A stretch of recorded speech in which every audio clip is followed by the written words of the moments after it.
Thank you all for joining us here on this beautiful day at the Capitol. Today we celebrate an important step towards a better, brighter, and more equal future for our state. Today we send a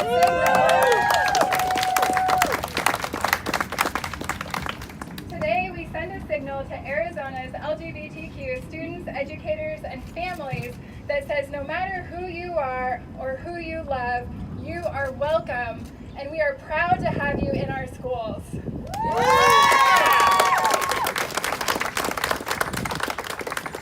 Today, we repealed a bill that denied all our students access to medically accurate, science-based information about HIV and AIDS. My fellow educators can tell you that the repercussions of this legislation went well beyond HIV/AIDS curriculum. For almost 30 years, the No-promo law created a myth and a fear that even mentioning LGBTQ relationships in your classroom could result in punishment or firing. I vividly remember meeting young adults in the LGBTQ community at 1 in 10 that had grown up in Arizona's schools and told me about the culture of fear and bullying that they faced in the classroom. Some said they had even experienced homelessness because they were not welcome at home, and while school should have been a safe environment to learn in, they struggled to feel accepted there as well. That's why we prioritized this law's repeal on the campaign trail and in the first few months of my administration. We knew that change could not wait, and as of this morning, that change is here.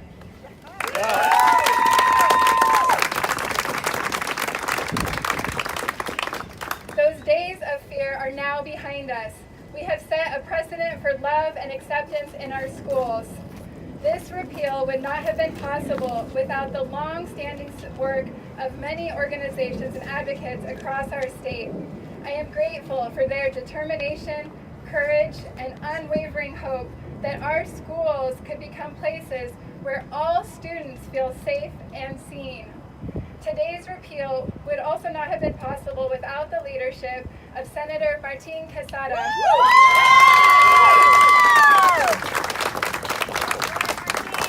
who has introduced legislation every year for the past 4 years to repeal this bill, and of course Representative TJ Shope, who introduced the amendment in the House and helped gather strong bipartisan support for this bill.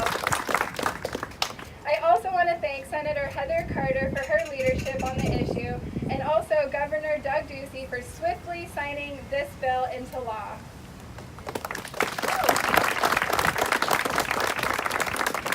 In a moment, I'd like to welcome more of my colleagues to speak about today's huge success, but I'll end by quoting one of my favorite artists, Lin-Manuel Miranda, who said, "Love is love, is love, is love, is love."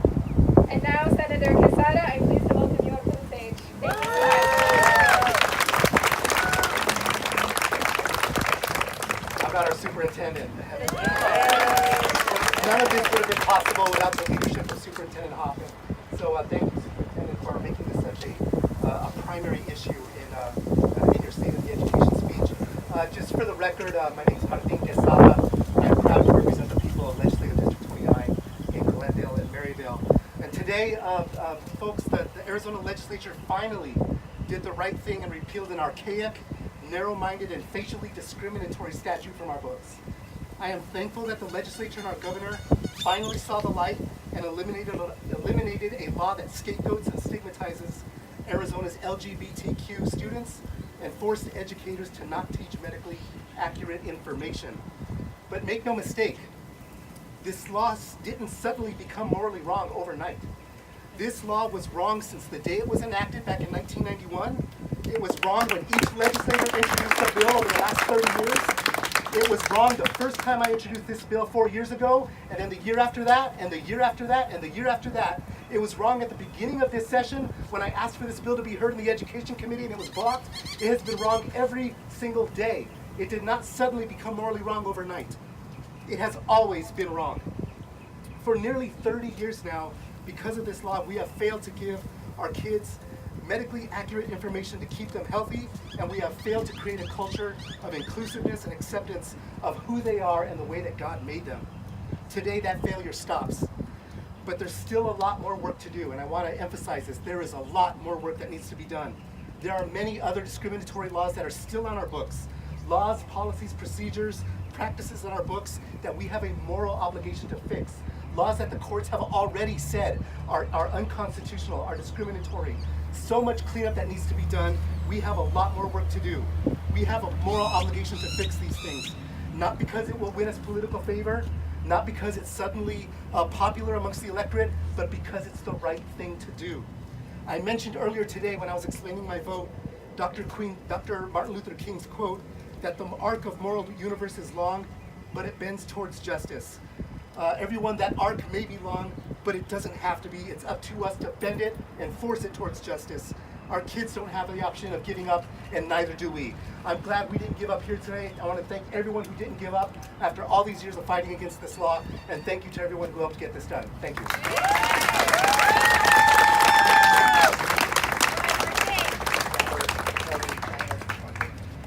My name is Daniel Hernandez, and I'm the chair of the LGBTQ caucus here in the legislature, and I'm welcoming up these gentlemen who are other members of the LGBTQ caucus. I'm getting a little emotional because what started about 2 years ago, when Representative Chavez and Senator Navarrete and I were having a drink, has come to fruition today.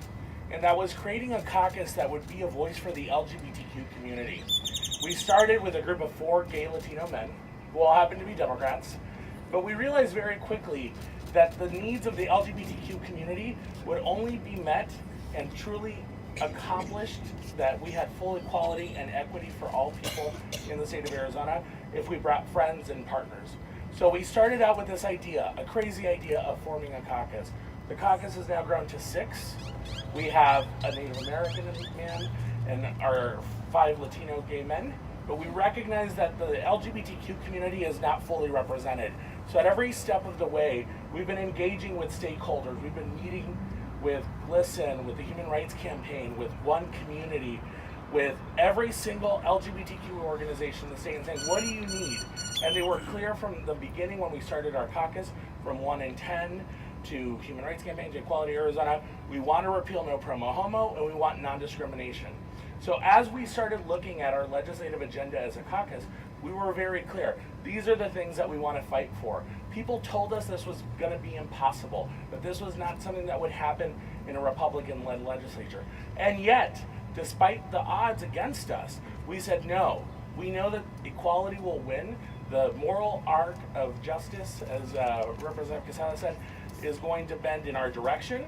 And we did that by working with some of our great friends and allies like Senator Kate Brophy-McGee, who was the prime sponsor of non-discrimination this year, and Representative TJ Shope, who was the sponsor of the amendment that led us here today. So while we may only be a small part of the legislature, the LGBTQ caucus has shown that nothing is impossible anymore. And by working with our friends and with our allies, we will be able to accomplish an agenda so all Arizonans are free to work, free to live, and free to love whomever they want. So we are thankful that this was done. We are sad it took as long as it did, but we know that the thing that we did today is going to change lives for children in all of Arizona's public schools. We still have a lot of work to do to ensure that non-discrimination goes through, and that's why we're proud to work with our caucus, the leadership in our Democratic caucus as well, in both the House and the Senate, and with our friends on the Republican side of the aisle, to make sure that we are pushing these things so that no Arizonan can ever be fired for who they are or who they love. But at the end of the day, let's start where our kids are and make sure that they all feel like they are as equal and as important as every other child, that no child feels like because they are a part of the LGBTQ community that they are an alternative, that they are different, or that they are less than. So with that, we say thank you to our friends, our allies, and all 55 members of the House and 19 members of the Senate that voted for this bill. Thank you.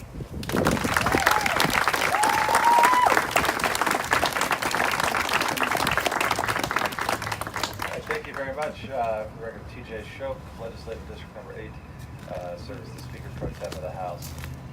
First off, I just want to thank Superintendent Hoffman for inviting me to be here today.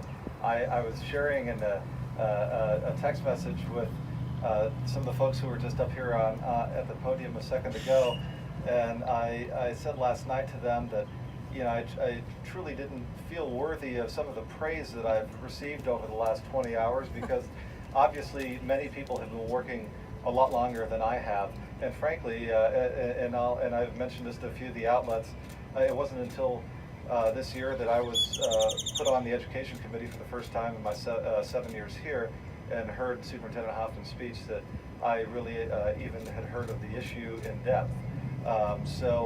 What does that lead to? That what Representative Hernandez was talking and about is we forged relationships. They forged relationships. Their caucus with members like myself to bring me up to speed, to educate me. It's the first time that really occurred for me here, and I think that's why we were able to move as quickly as we did when we finally realized that we could actually have an opportunity to get something passed. So I'd like to thank Mr. Hernandez for trusting in me and the process that we set out to accomplish this goal that brought everybody here together today. It was not easy, for sure. It took a lot of work.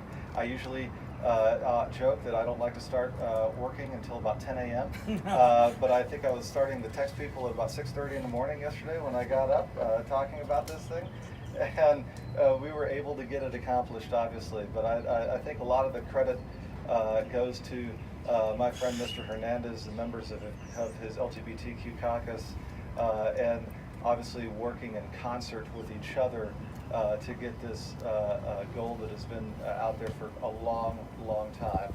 I was 6 years old when the original bill was proposed and passed into law, and it is amazing that in only a few, it's amazing how long it took to realize how antiquated that thought was, because when I first looked at the actual statute and saw the language, it was pretty easy to understand why this was an antiquated piece of statute that needed to be changed.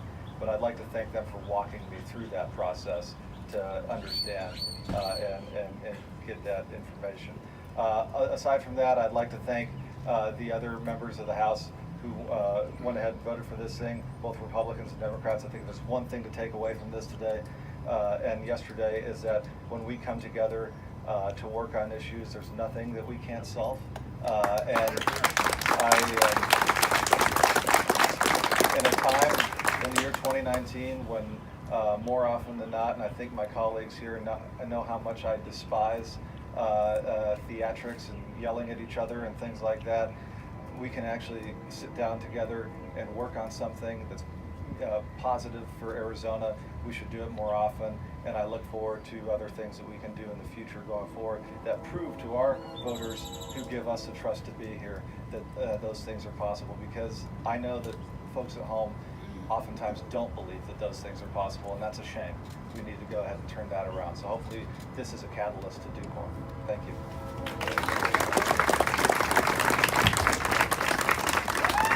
Good afternoon, everyone. I'm Madeline Edelman from Glisten, Phoenix. We are an education organization across this country. Our local chapter began in the early 2000s, and this egregious Section C of 15716 that we can all roll off our tongues now, we knew we needed to stop this back then, but it took us all coming together to do it. It's been really interesting to hear people talking behind me and with us here today about education. Not just about what happens in school, but also the opportunity that we all have to learn from each other. And so I'm really quite heartened to know that we can all breathe together, that we can grow together, and that we can learn together. And this bill being passed means that people are free to learn. They're free to learn in school. I want to just give you a couple of examples. The law was passed in 1991. Just 5 years later, in 1996, just a few students got together at the University of Virginia and started what has become an international movement called the Day of Silence. Tomorrow is the Day of Silence. So how wonderful it is that we're here together to acknowledge the fact that our laws kept people invisible and silent, and that we are ready to break that silence with the erasure of this law. So thank you very much. I want to introduce my co-chair, Karen Bird. As a former high school teacher, I witnessed firsthand how misinterpretation of this law prevented districts, schools, and educators from incorporating positive representations of all students in their classroom, including LGBTQ historical figures and fictional characters into the curriculum. All students deserve to have a comprehensive and medically accurate health education. The GLSEN National School Climate Survey finds time and time again that LGBTQ students and their peers who attend schools with curriculum including sexual health that is inclusive of LGBTQ people, history, and events have more accepting schools and better academic outcomes. This clean repeal of No-promo-homo will empower educators to develop lessons that are medically accurate, avoid bias, and then include positive representations of lesbian, gay, bisexual, transgender, and queer people, history, and events. As the co-chair of GLSEN Phoenix, I look forward to working closely with Superintendent Hoffman and local schools to continue to create LGBTQ inclusive curriculum and in turn safer schools for all of Arizona students. This is a momentous step, but we still have work to do. Thank you.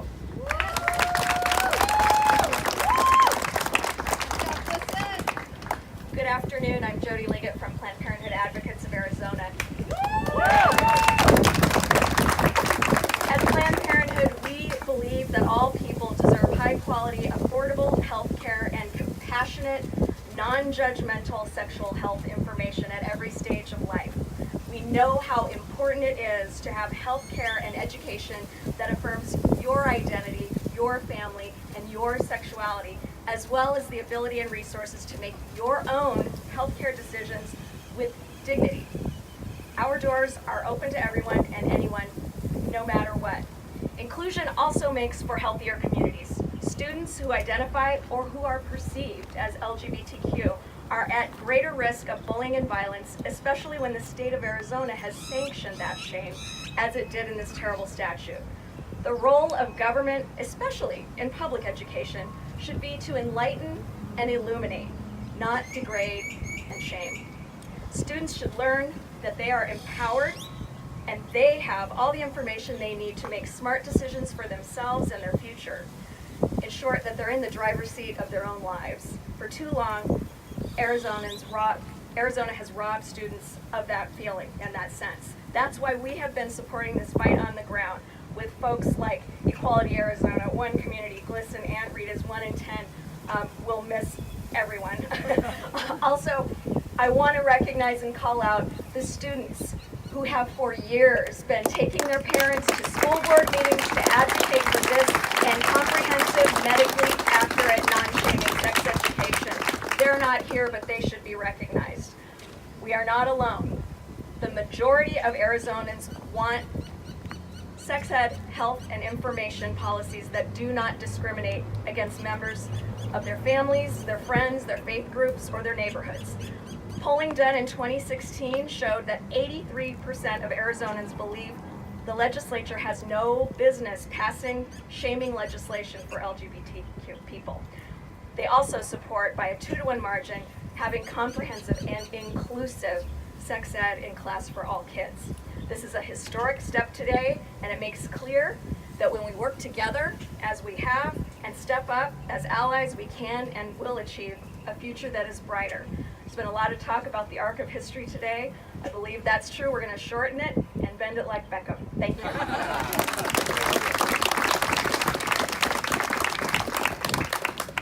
My name is Glenn Spencer. I'm the Executive Director at Aunt Rita's Foundation. And first I just want to say how honored Aunt Rita's Foundation is, and I am, to stand with our Arizona legislature today in what you have accomplished, because it's really remarkable, and thank you. And I want to, it's so amazing as a community collaborative that this effort has been, along with Planned Parenthood of Arizona and GLSEN, and so many organizations that have come together to collectively work hard to make this happen.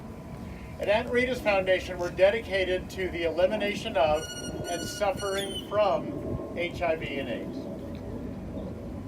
last year in Arizona, 2017 in Arizona, when we have the last data, there were 768 new diagnoses in Arizona. 40% of those diagnoses were of individuals who were less than 30 years of age. And when I go to ASU and I speak at those classes, and I ask all of the students there to raise their hands if they were educated in Arizona, and to keep their hands up if they received comprehensive sex education in the classroom, I'm left with no hands. And it is absolutely stunning that they have gone through and still survived and thrived. But there are so many kids that are in our schools today that are not receiving this critical health information. And let's be clear, for Aunt Rita's Foundation, this is a health issue that disproportionately affects LGBTQ students, but also affects every single Arizonan, including women. So this is a critical health issue, and we can end HIV. We have all the prevention tools necessary. We have all the treatment tools necessary. This is a big step. This is a very big step in helping us in that process.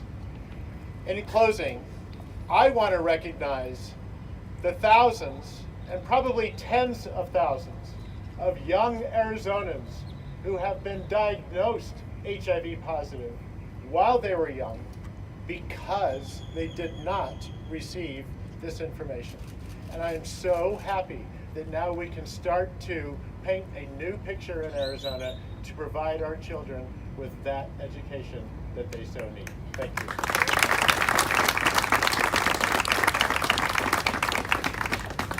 Hello, I'm Eli Ditlison, and I'm with Equality Arizona. At Equality Arizona, we work to amplify the political voice and the political power of LGBTQ Arizonans.